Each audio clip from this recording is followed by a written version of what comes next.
નમસ્કાર વિદ્યાર્થી મિત્રો, હું સંજય પટેલ શેઠિયામાં સ્કૂલ સેક્ટર 23 ગાંધીનગર આપનું હાર્દિક સ્વાગત કરું છું.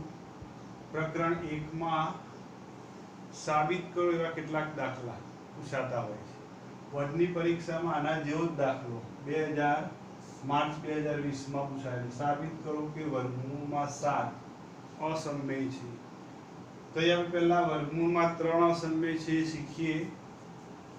હવે આને સાબિત કરવા માટે ધારી લેવાનું ઉલટું. ધારો કે વર્ગમૂળમાં 3 સમમેય છે, ભલે અસમમેય આ સાબિત કરવાના હોય, આપણે ધારીએ સમમેય છે. જો વર્ગમૂળમાં 3 સમમેય હોય તો તેને a/b સ્વરૂપે દર્શાવાય, એટલે અંશ અને છેદ એ સ્વરૂપે દર્શાવાય, જ્યાં b is not equal to 0. આપણે સમમેય સંખ્યાની વ્યાખ્યામાં p/q લખ્યા હતા, ગમે તે ગુણોત્તર સ્વરૂપે લખી શકાય. અહીં એક શરત આવશે, તથા અંશ અને છેદ એટલે કે a અને b નો સામાન્ય અવયવ એક હોવો જોઈએ, અથવા એને કહેવાય ગુસાઅ ab બરાબર 1. આ જે વાક્ય લખ્યું એનો મતલબ એવો થાય કે અંશ અને છેદનો ગુસાઅ 1 અથવા a અને b નો સામાન્ય અવયવ 1 હોવો જોઈએ. ચલો હવે આની વાત કરીએ તો આ b ને ડાબી બાજુ લઈએ તો √3 સાથે ગુણાકારમાં આવે એટલે √3b બરાબર a થાય. પછી બંને બાજુ વર્ગ કરીએ તો વર્ગમૂળમાં 3 નો વર્ગ 3, b નો વર્ગ b સ્ક્વેર, a નો વર્ગ a સ્ક્વેર, બંને બાજુ વર્ગ કરીએ. હવે આ a સ્ક્વેર ને આપણે લખીએ 3b સ્ક્વેર ને જમણી બાજુ લખીએ તો a સ્ક્વેર બરાબર 3b સ્ક્વેર. હવે અહીં આ વસ્તુ સમજવાની. ધારો કે કોઈ એક સંખ્યા આપેલી હોય 27. આ 27 ને આ રીતે લખીએ કે 27 બરાબર 3 ગુણ્યા 9, 3 9 27 થાય. એટલે શું લખાય તો 3 એ 27 નો અવયવ છે. આમ તો 9 પણ થાય. તો હવે આ બેને સરખાવીએ તો શું લખાય? માટે 3 એ સ્ક્વેર નો અવયવ છે. તો એ આવું પણ લખાય કે 9 એ 27 નો અવયવ છે. જો 9 27 નો અવયવ હોય તો 3 આનું વર્ગમૂળ એ પણ 27 નો અવયવ થાય, જે અહીં લખ્યું એ પ્રમાણે. તો અહીં શું લખાય?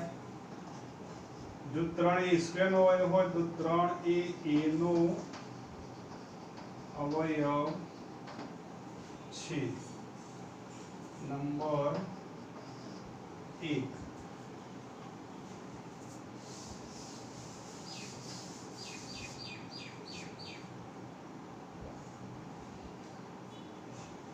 હવે જો 3a નો અવયવ હોય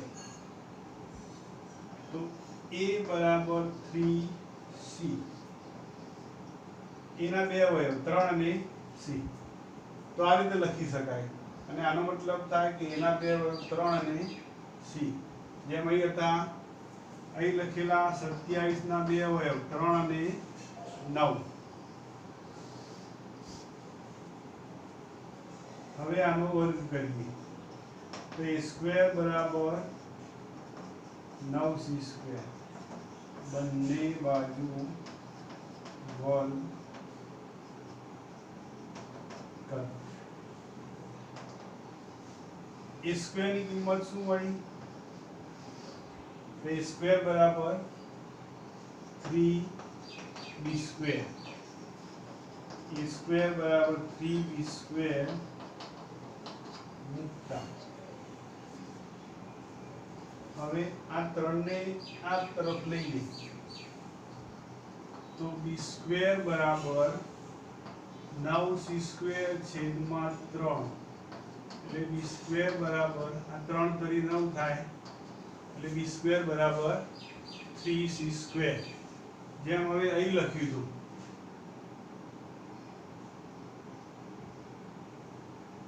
કે a સ્ક્વેર બરાબર 3b સ્ક્વેર આ b સ્ક્વેર બરાબર 3c સ્ક્વેર પછી 3a સ્ક્વેર નો અવયવ થયો તો 3a b સ્ક્વેર નો અવયવ છે 3a સ્ક્વેર નો અવયવ છે તો એમાં 3b સ્ક્વેર નો અવયવ છે જો 3a સ્ક્વેર નો અવયવ હોય તો 3a નો અવયવ પણ હોય વર્ગમૂળ નો અવયવ પણ હોય એટલે 3a b નો અવયવ છે આનો નંબર 2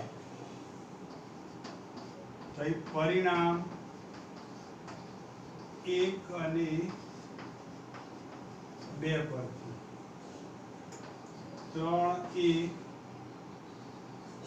જો બંનેમાં 3 આવે 3a નો અવયવ થયો b નો અવયવ થયો એટલે 3a અને b નો સામાન્ય આવું લખીએ a અને b નો સામાન્ય અવયવ 3 છે પરંતુ શું શરત હતી a અને b નો સામાન્ય અવયવ 1 હોવો જોઈએ a અને b નો સામાન્ય અવયવ 1 હોવો જોઈએ અહીં કેટલા મળ્યા 3 માટે આપણી ધારણા ખોટી છે ધારણા શું હતી સમમેય છે માટે શું લખાય વર્ગમૂળમાં 3a અસમમેય છે તો આ રીતે આપણે સાબિત કરી શકીએ હવે એકવાર આ બધા સ્ટેપ જોઈ લઈએ અને શીખી લઈએ તો ગમે તે સંખ્યા હોય સાબિત કરી શકાય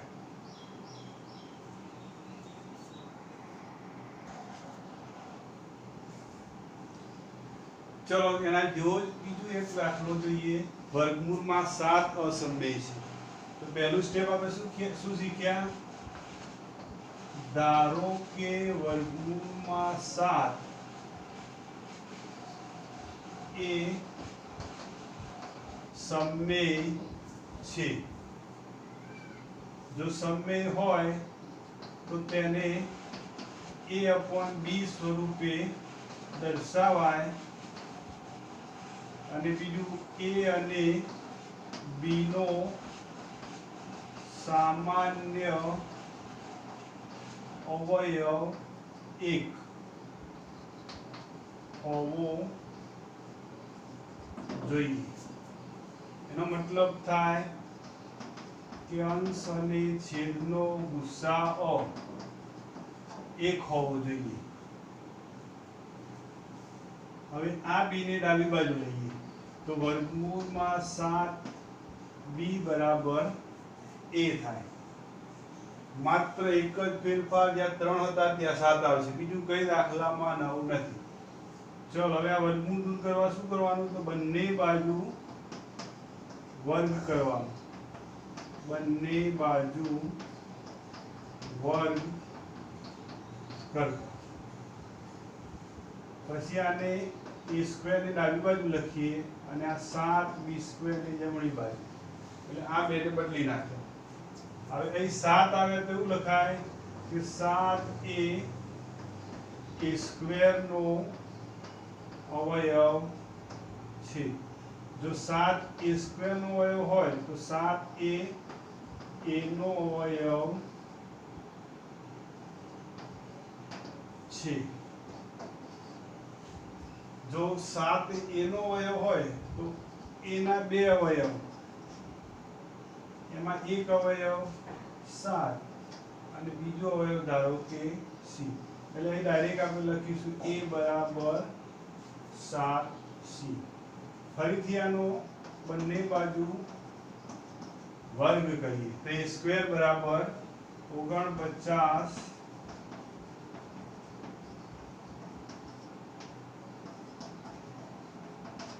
c સ્ક્વેર.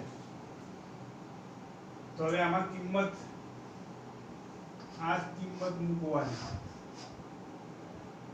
a સ્ક્વેર ના બદલે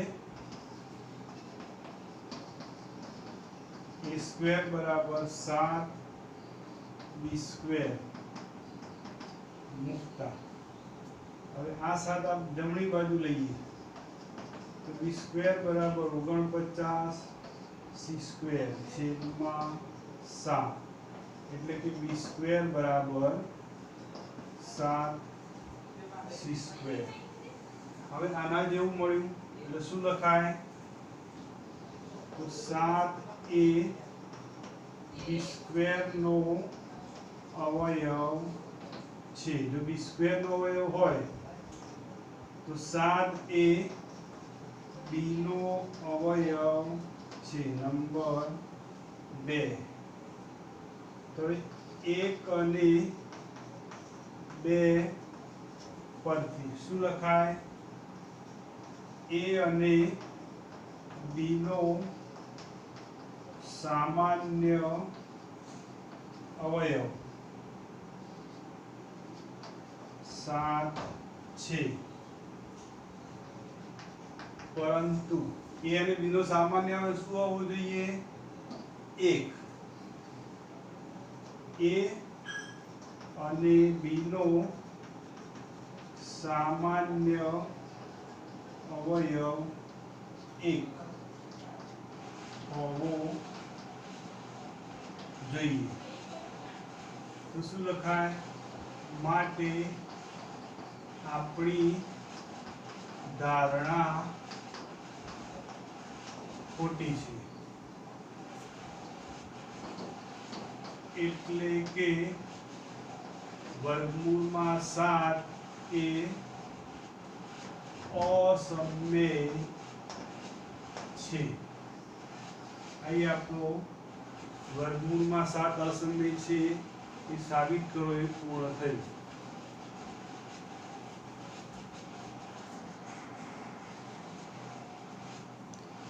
ચલો આના આધારે આના જેવું જ સ્વાધ્યાય 1.3 માં આપણે બે જે લખ્યા તમારે ઉદાહરણ સમજવા સાબિત કરો કે વર્ગમૂળમાં 5 અસમમેય છે. તો આ સ્ટેપ જોતા જઈએ અને આ સાબિત કરીએ. તો પહેલું સ્ટેપ શું લખીશું ધારો કે વર્ગમૂળમાં 5 એ સમમેય છે. હાલો પછી શું લખાય જો સમમેય હોય તો તેને a/b સ્વરૂપે દર્શાવો અને જ્યાં છે 0 અને આ સ્ટેપ લખ.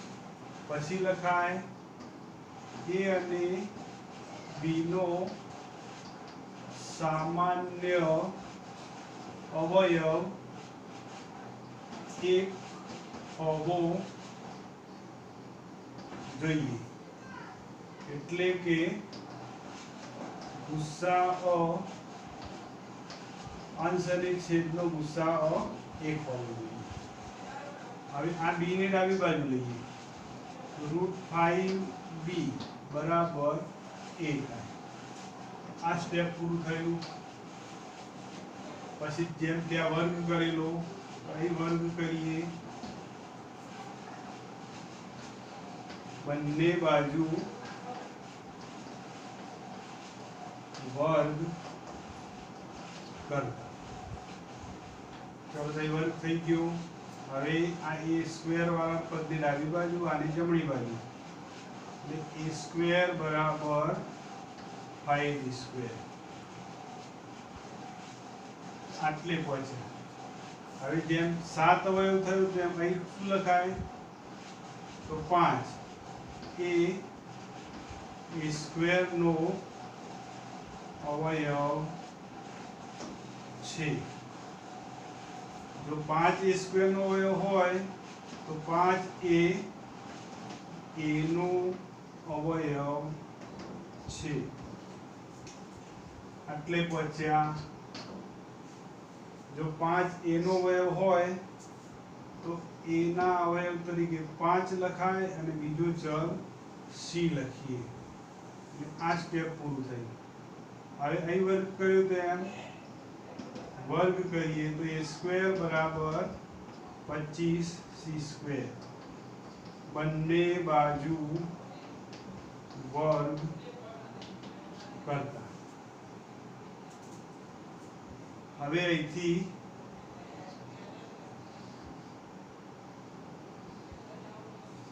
a સ્ક્વેર બરાબર 5b સ્ક્વેર એટલે આ પૂરું થયું આ પૂરું થયું। હવે આ 5 ની જમણી બાજુ લઈએ તો b સ્ક્વેર બરાબર 25c સ્ક્વેર છેદમાં 5 એટલે કે 5/25 થાય એટલે b સ્ક્વેર બરાબર 5c સ્ક્વેર। તો શું લખાય 5a b સ્ક્વેર નો અવયવ છે। આ પૂરું આ પૂરું। હવે આની વાત જો 5b સ્ક્વેર નો અવયવ હોય તો 5a b નો અવયવ છે નંબર 2। 5a નો અવયવ થયો 5b નો પણ અવયવ થયો તો શું લખાય પરિણામ 1 અને 2 પરથી a અને b નો સામાન્ય અવયવ 5 છે। ખરેખર શું હોવું જોઈએ ચલો આ કાઢી નાખો।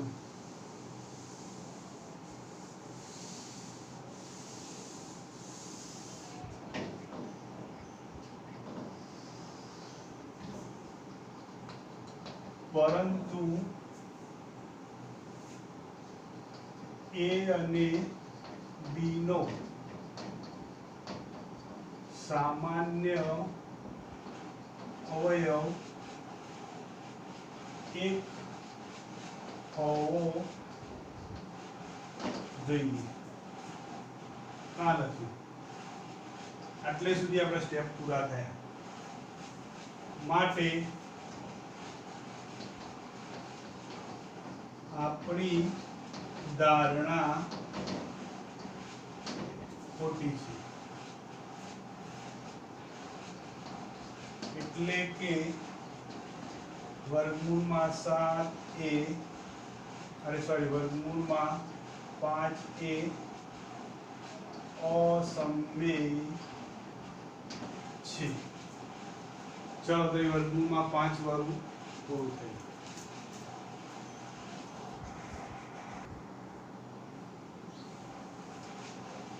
चलो स्वाध्याय 1.3 नो बीजो दाखलो। बीजा दाखलामां 3 + 2 वर्गमूळमां 5 असममेय साबित करवानुं। એટલે પહેલા કરતા આ બધું વધારાનું એ આટલું હોય તો એની આ પ્રકારની ગણતરી થાય પણ આ ટૂંકમાં પૂરું થાય। આજે આગળ શીખ્યા √3 √5 √7 એના જેવું જ્યારે આ વર્ગમૂળ સાથે 3 + 2 વર્ગમૂળમાં 5 એટલે આવું કંઈક વધારાનું આપેલું હોય ત્યારે આ રીતે સરળતાથી સાબિત થઈ જાય। પહેલું સ્ટેપ તો આપણે ધારી જ લેવાનું કે ધારો કે સમમેય છે પછી આમાં વર્ગમૂળવાળી સંખ્યાને એકલી પાડવાની તો એના માટે શું કરવાનું સોરી પહેલા તો સમમેય છે એટલે એને a/b સ્વરૂપે લખી શકાય। આનો અંશ અને છેદ એ પરસ્પર અવિભાજ્ય છે અથવા આના જેમ આમાં આપણે લખતા હતા ગુસાઅ 1 થાય અથવા બંનેનો સામાન્ય અવયવ 1 હોવું જોઈએ। અહીં આવું પણ લખાય। આગળનો દાખલો પાઈ ગુસાઅ AB એટલે ત્યાં જે લખતા હતા એનો મતલબ આ થાય। હવે આ 3 ને જમણી બાજુ લઈ જઈએ તો માઈનસ થાય। પછી આટલા ભાગમાં લસાઅ B આવે એટલે આ B અને આ B 3 સાથે ગુણાય એટલે A - 3B upon B થાય। પછી મેં કહ્યું કે વર્ગમૂળમાં 5 ને એકલા પાડવાના એટલે આ 2 ને જમણી બાજુ લઈ છેદમાં લખાય એટલે √5 = A - 3B upon 2B આવું મળ્યું। હવે આ જમણી બાજુની વાત કરીએ તો જમણી બાજુમાં A અને B પૂર્ણાંકો 3 અને 2 પણ પૂર્ણાંકો એટલે બધા જ પૂર્ણાંકો થયા। પૂર્ણાંકોના સરવાળા બાદબાકી ગુણાકાર ભાગાકાર જે કંઈ કરીએ તે સમમેય આવે એટલે આ ભાગ સમમેય થયો। A - 3B upon 2B એ સમમેય થયા।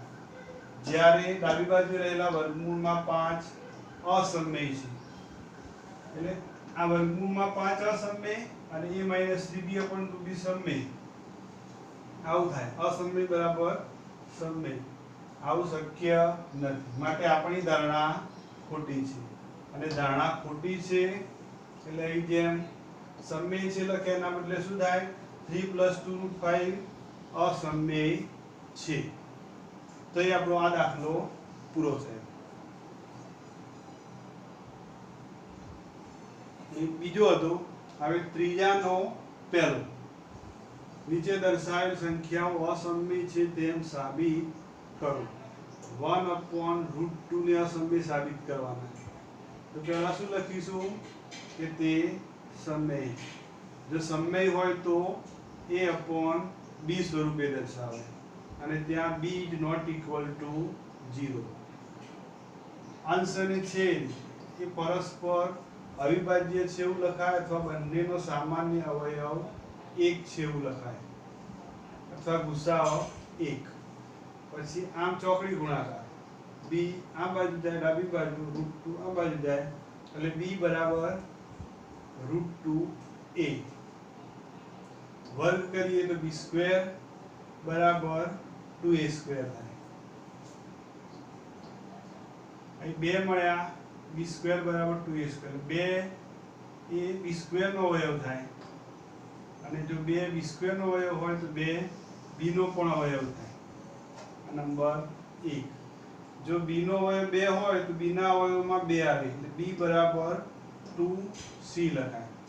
પછી એનો વર્ગ તો B² 4C² બંને બાજુ વર્ગ કરે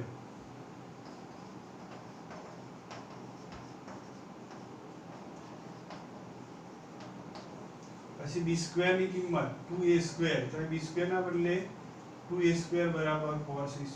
આ 2 ને જમણી બાજુ લઈએ તો છેદમાં A² = 4C²/2 અને 2 × 4 એટલે A² = 2C²। A² = 2C² તો 2 હવે 2 કોનો અવયવ થાય તો 2 એ A² નો અવયવ છે। જો 2 A² નો અવયવ હોય તો 2 એ A નો અવયવ પણ થાય।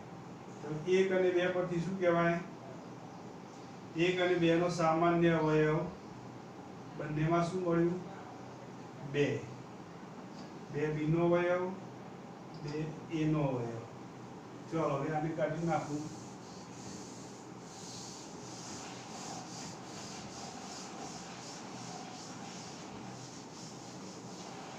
જો 2 A અને B નો અવયવ હોય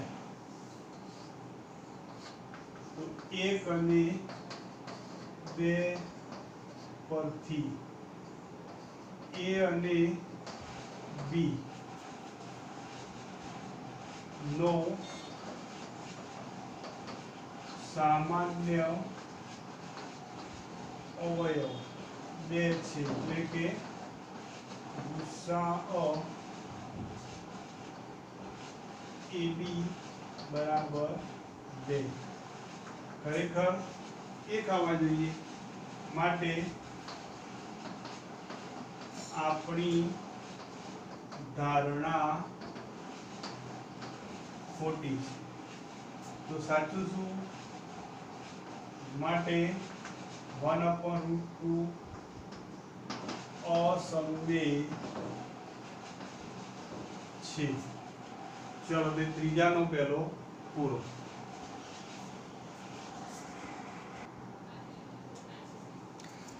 ચલો સ્વાધ્યાય 1.3 નો ત્રીજાનો બીજો. વર્ગમૂળ સાથે કંઈક આવે એટલે દાખલો સરળ હોય. જો એકલું વર્ગમૂળ વાળું હોય તો પેલી ગણતરી થોડીક લાંબી આવે, જે વર્ગમૂળમાં 2, વર્ગમૂળમાં 3, વર્ગમૂળમાં 5, વર્ગમૂળમાં 7 વગેરે. આવું હોય ત્યારે સીધી જ વાત રાખવાની કે વર્ગમૂળવાળી સંખ્યાને એકલી પાડવાની એટલે આપણો દાખલો પૂરો થઈ જાય. ચલો જોઈએ. પહેલા તો આને ધારી લેવાના કે તે સમમેય છે. જો સમમેય હોય તો a/b સ્વરૂપે લખાય. એટલે 7 વર્ગમૂળમાં 5 બરાબર a/b. મેં શું કહ્યું કે વર્ગમૂળવાળી સંખ્યાને એકલી પાડવાની. એટલે આના સિવાયના 7 ગુણાકારમાંથી જમણી બાજુ ભાગાકારમાં આવે. એટલે a ના છેદમાં 7b.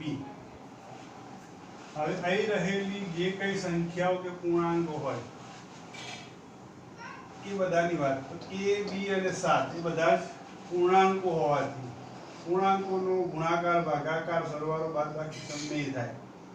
એટલે અહીં જમણી બાજુ સમમેય થઈ, જ્યારે ડાબી બાજુ રહેલા વર્ગમૂળમાં 5 અસમમેય છે.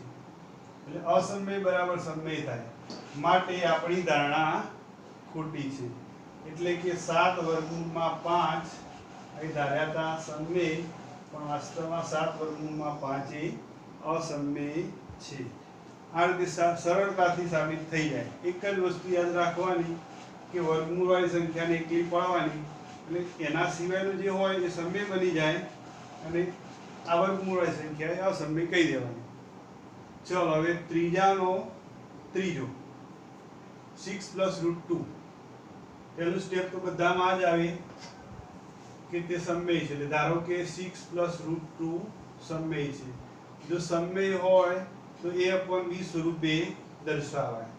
પછી શું યાદ રાખવાનું? આ વર્ગમૂળવાળી સંખ્યાને એકલી પાડવાની. એટલે આના સિવાયનું જે હોય એ બધું જમણી બાજુ લઈ લેવાનું. આ બે વચ્ચે સરવાળો એટલે જમણી બાજુ જાય એટલે માઈનસ થાય, નિશાની બદલાય.